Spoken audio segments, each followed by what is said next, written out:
ওযু বানিয়ে নামাজের মুসল্লায় বসে তুমি আবার যখন ডাক দাও রব্বুল আলামিন, পৃথিবীর কোনো মানুষ আমার গুনাহ সম্পর্কে জানে না, তুমি আমার গুনাহ সম্পর্কে জানো। আমি এমন গুনাহ করেছি আমার বিবি জানে না, বিবি গুনাহ করেছে আমি জানি না। আল্লাহ তুমি সব কিছু জানো, হে আমার প্রভু তুমি আমাকে মাফ করে দাও। আমার আল্লাহ বলে, তারপরও যদি তোমাদেরকে আমি মাফ না করি, তারপরও বান্দা তোমরা আমার রহমতের দরজা থেকে ফিরে যাইও না। আমি তোমাদেরকে হুকুম দিচ্ছি, ওয়ালাউ আন্নাহুম ইয যালামু আনফুসাহুম জাউকা, বান্দারে যদি গুনাহ করে ফেলো আমার রহমত থেকে মুখ ফিরিয়ে তুমি চলে যাইও না।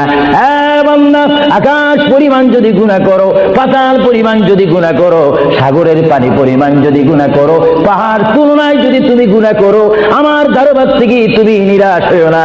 বান্দা, আমি তোমাকে একটি রাস্তা পাঠাই দিচ্ছি, একটি পথ তোমাকে আমি দেখাই দিচ্ছি।